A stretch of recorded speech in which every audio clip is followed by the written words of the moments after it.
শুরু করিতেছি মহান সৃষ্টিকর্তার নামে, যিনি পরম করুণাময় এবং অত্যন্ত দয়ালু। আমি মনে করি আজকে আমাদের এরশাদ আম্বিয়া ফাউন্ডেশন থেকে আপনাদেরকে যে ত্রাণ সহযোগিতা না, আমি মনে করি এটা উপহার সামগ্রী। আমি অনেক ভাগ্যবান যে আমার জীবদ্দশায় আমি বাচ্চা থাকতে থাকতে করোনায় মরমু না বাঁচবো জানি না। আমারে সবাই বলে যে পরিমাণ মানুষের পাশাপাশি আমি যাই, হয় তোমারও হইব করোনা আগে। তা আমি চিন্তা বাদ দিলাইছি। আমার কত হইলো যে একলা মাত্র মানুষ আমি আছি বাংলাদেশে, এখন মরলে মরে যাই তো, আর বাঁচলে এই গরিব মানুষ আমার আশেপাশে যারা আছে এরারে সহযোগিতা না করিয়া বাঁচাটা আমার কাছে স্বার্থপরের মতো বাঁচা মনে হয়। আমি আপনারা এই করোনাকালীন সময়ে দুইটা কথা হইয়া আজকে বক্তব্য শেষ করবো। এবার কিছুটা টার ভাইবা মনে হয় যে ফুলাফুরি পড়াশোনা না করাইলে আর কিছু টাকা যে জমাইয়া না রাখলে যে কি পরিমাণ বিপদ হইতে পারে, এটা টার এবার কিছু পাইছেননি। আপনার কাছে আল্লাহর হস্তে চাই, যদি করোনা বালা ওই জায়গা আপনারা নিজেদের অবস্থান আগে বুঝেন যে দুঃসময় যখন আসে তখন আপন মানুষের সংখ্যা দিন দিন কমতে থাকে। এটা আপনারা পরে আরো টার পাইবা। আপনারা আমার এলাকার মানুষ, আমি এর লাগে এর সে বাইঙ্গে আর কুস্তা হইতাম পারি না। আরো 1 মাস 2 মাস যদি এইভাবে লকডাউন থাকে তখন দেখতে পারবা যে এলাকার অবস্থা আরো কি খারাপ হয়। আপনারা আমি কইয়া দিলাম, ইটাই আগে কোন সময় হইছে না, মানুষ দুয়ার ঘর বাইঙ্গে লিতেছেন করেন। আপনার অবস্থা হয়তো অত খারাপ না, কিন্তু আরো কিছু লোকজন আছে বিশ্বাস করেন এরা দুয়ার ঘর বানলে বাঙ্গার সময় আইছে। এবং এবার সবচেয়ে খারাপ অবস্থা কার জানেননি? যারা মধ্যবিত্ত, যারা হাত পাততে পারে না, যারা হাত পাতে এরা 3-4 জায়গার থেকে খানি পাইতেছে। কিন্তু যারা মধ্যবিত্ত, ইভেন আমার কথাই চিন্তা করেন, আমি 3 মাস ধরে আমার 1 টাকা রুজি নাই। আমি আগে যেটা আসি যেটা ব্যাংকে খাইতেছি। কিন্তু সবচেয়ে ভাগ্যের ব্যাপার হইলো আমার ব্যক্তিগত টাকা তো শেষ। আমার বাবা মার নাম একটা ফাউন্ডেশন করছিলাম, এই ফাউন্ডেশনের মধ্যে মানুষে বিভিন্ন জায়গার থেকে টাকা দিতেছে, যার কারণে আপনারা আমি দিতাম পারতাছি।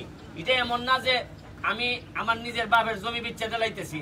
মানুষই আমার বিভিন্ন সাহায্যের টাকা দিয়া, এই যে সিলেট পরিষদ বাহারাইন এরাও 10,000 টাকা পাঠাইছে। পাঠাইয়া কইছে যে আমরা জানি যে আপনার টাকা মারতা না, আপনি সুন্দর করে মানুষের কিতার মধ্যে দিলাইবা।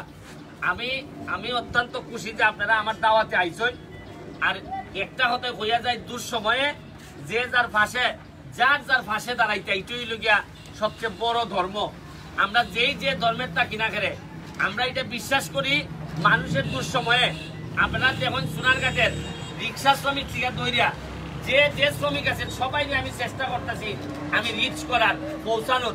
আমি ধন্যবাদ জানাই আপনারা এই মাইক্রোবাস নেতৃবৃন্দ, এখানে দিয়ে হারিস চাচা, আমরা আহমদ, এরপরে আমার আওয়াল চাচা এবং এরা সবাই এখানে আসেন।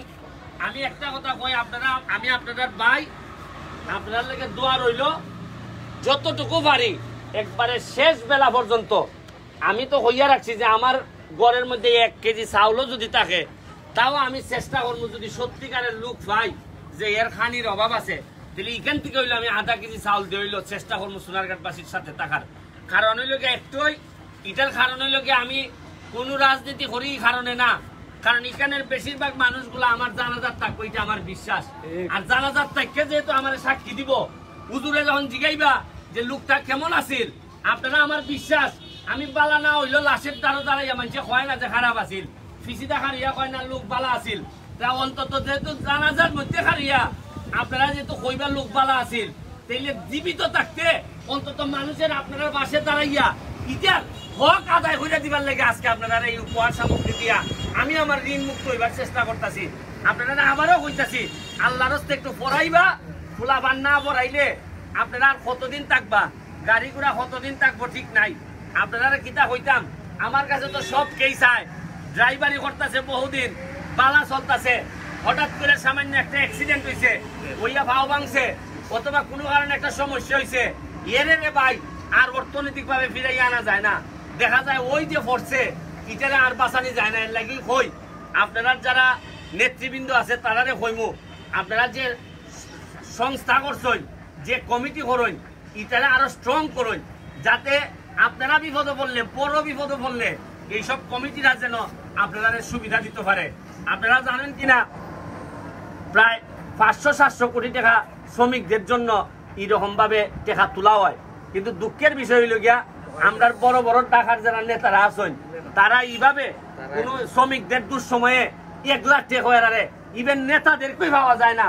আমি আশ্চর্য হয়েছি এই দিয়ারিয়াস মেরে দেখলাম যে প্রথম থেকেই সে আমার দ্বারা জ্ঞান খোঁজা বিভিন্ন ভাবে বিভিন্ন জায়গার থেকে নেওয়ার চেষ্টা করতেছে। নেতা হইতো আম্মদ অনেকদিন ধরে কথা হইতেছে, নেতা হইতেও নয়, নেতা হইতে গেলে শেয়ার লাগে না রে ভাই। নেতা হইতে গেলে একটা শ্রমিক বিপদে পড়লে যার নামটা মনের মধ্যে আগে আয় যে এরে কইলে আমার বিপদটা কমবো, থানা হোক পুলিশ হোক মাইকদুর হোক যেসা কামে যে শ্রমিক বিপদে পড়ার পর তার যে নেতার নাম পয়লা মনে আইব ইয়ে নেতা, এর এমপি মন্ত্রী হন লাগে না, এরকম নেতা হইতো আমরা দেশ ওইলে মনে করবা বাঁচবা। আর দোয়া করেন। কালকে একটা ঘটনা ঘটছে আপনারা জানেন কিনা, মাদকের লাগিয়া গাঞ্জার লাগিয়া আমরা সোনারঘাট একটা ছেলেরে আপনারা জানেন যে ছুরি দেখা হয়ে মেরে লিছে। কত বড় সাহস হইলে সোনারঘাটের মতো মাটির আপনারা যে লোকটা এই মাদকে বাধা দিছে তারে ছুরি দিয়া গাওয়াইয়া মেরে লিছে। আমি ব্যারিস্টার সুমন কেন থাকতে ইটা ওইতে দিলাম না, কিন্তু আমি বিশ্বাস করি যে একলা এ যে মারছে এ মারছে না, আমার মতো কিছু নেতা এটার মধ্যে জড়িত আছেন। এবং আপনারা মনে রাখবেন এবং আমার মতোই নেতা বালা বালা মাত মাতন ফ্যান শার্ট লাগাই আটন এরাও আমি জানছি এই সিন্ডিকেটের মধ্যে আসেন। তবে আমি যদি বাচ্চা থাকি আমি কইয়া গেলাম যে আমি আজকে ডিআইজিরে ফোন করছি, কইছি ইটার কোনোভাবে বরদাস্ত করা হইতো না, দরকার হইলে লাইভে গিয়া আমি স্বরাষ্ট্রমন্ত্রী লকডাউন করবো, পারি না কারণ নিজের এলাকার মানুষ ওর কথা কইতাম পারি না। তবে আপনারা সবাই যদি আগ্রহী আইন আপনারা ছেলে মেয়ের ভবিষ্যতের চিন্তায় আপনারা এখন যদি না দাঁড়ান তাহলে মনে রাখবেন, যদি মনে হলেন আজকে এই এমুকে রাব্বি মারা গেছে, রাব্বির বাপের কষ্ট আমার কোনো কষ্ট নাই। একটা কথা মনে রাখবেন, ইতিহাস বলে আরেকজনের কষ্টে আরেকজনের দুর্নীতিতে আপনারা যদি বাধা না দিছেন একদিন আপনার ঘরের মধ্যে এই দুর্নীতি হইব, এইদিন আপনারা কেউ সাহায্য করার লেগে আইতো না। আপনার লেগে দোয়া রইল, ছেলে মেয়েরে পড়াইবা আর দোয়া করবা এই ফাউন্ডেশনে যারা সহযোগিতা করছে এরার লেগে যেন আল্লাহ যেন এরার দুনিয়া আখেরাত বালা করে এবং আমরা একত্রিত ভাবে এই মোকাবেলা করোনাটা যেন মোকাবেলা করতাম পারি। আবারও আপনারা এখানে আইবার লাগিয়া আইসেন যে কষ্ট করে আমার এই দাওয়াত রক্ষা করছেন, আমি আপনার এলাকার মানুষ হিসাবে জানাজার মানুষ হিসাবে আমি আপনার কাছে অনেক বেশি কৃতজ্ঞ। ভালো থাকবা, সুস্থ থাকবা।